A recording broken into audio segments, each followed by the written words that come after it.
이순신 장군의 3부작 프로젝트를 기획한 김한민 감독은 극락도 살인사건, 핸드폰 등 장르 영화를 연출했었던 감독입니다. 김한민 감독이 연출한 이순신 장군의 이야기는 언제나 대중의 마음을 흔들었습니다. 지난 2014년 개봉한 영화 명량은 1,700만 관객을 동원해 국내 박스오피스 1위라는 대기록을 썼습니다.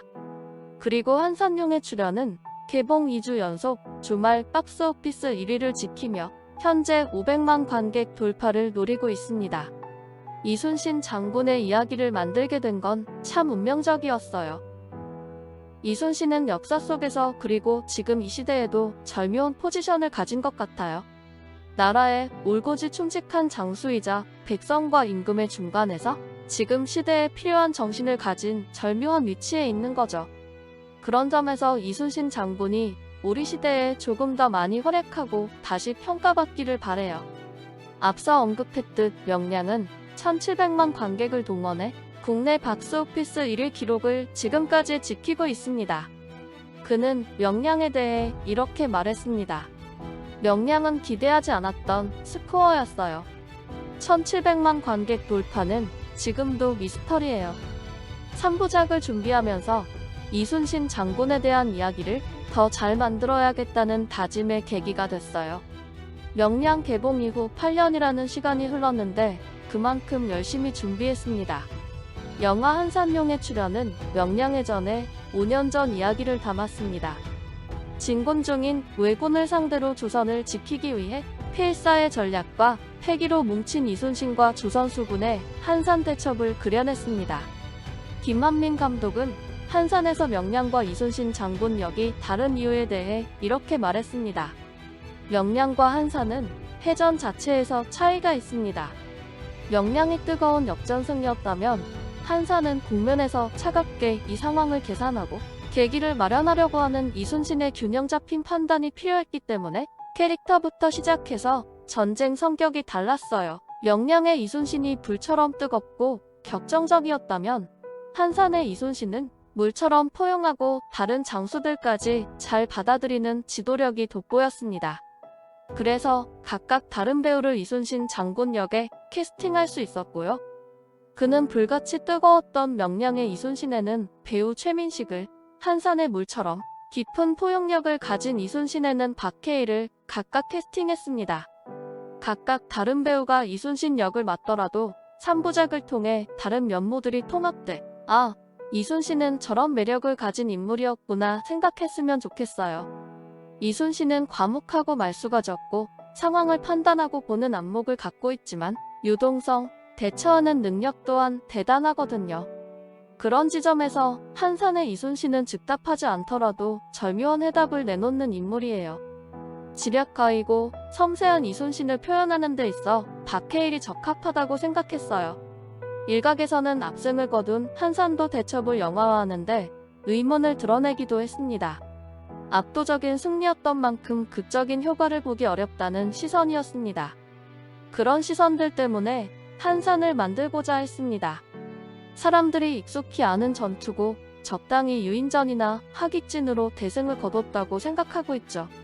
하지만 실상은 그렇지 않았어요. 매우 어려운 상황에서 펼쳐진 어려운 전투였고 유인전 또한 쉽지 않았습니다. 하객진은 실전으로는 처음 시도했던 것이었고요. 그 안에서 문제가 있었던 거북선을 새롭게 보완해서 한산에서 다시 활약하게 해야 했으니 힘든 상황이었죠.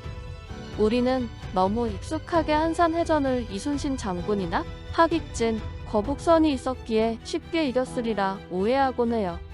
이번 영화를 보면서 그렇지 않았고 이순신 장군과 주변 장수의 노력이 있었다는 걸 새롭게 알길 바랬습니다.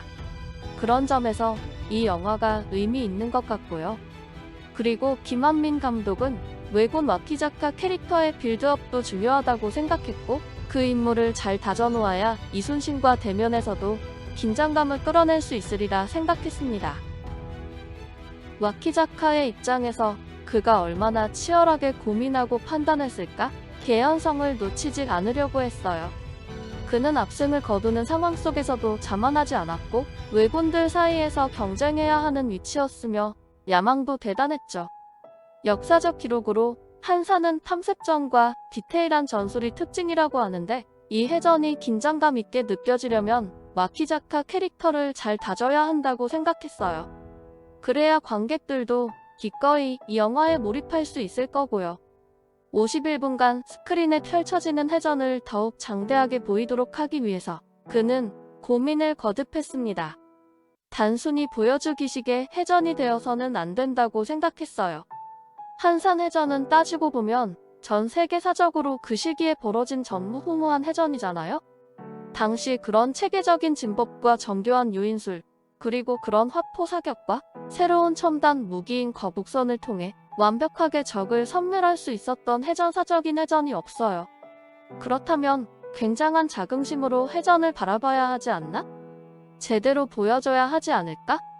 단순히 스펙터클을 위한 스펙터클이 아니라 정교한 전술이 필요하다고 생각한 거죠.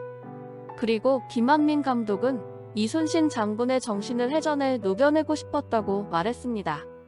이순신의 중요한 덕목은 유비무환이라며 성실하게 전쟁을 준비하고 정직하게 소통하며 전쟁을 수행하려는 모습을 담으려고 했다고 설명했습니다. 성실하고 정직한 장군. 그게 바로 이순신이지 않은가 생각했어요. 해전을 치열하게 또 엣지 있게 보여줘야 한다는 자긍심도 있고 이순신 정신을 보여주는 직결되는 지점이 있어서 열심히 만들지 않을 수 없었죠. 그는 치열한 해전 현장을 그리기 위해 해전 씬에서 한국어 대사를 자막에 넣었습니다.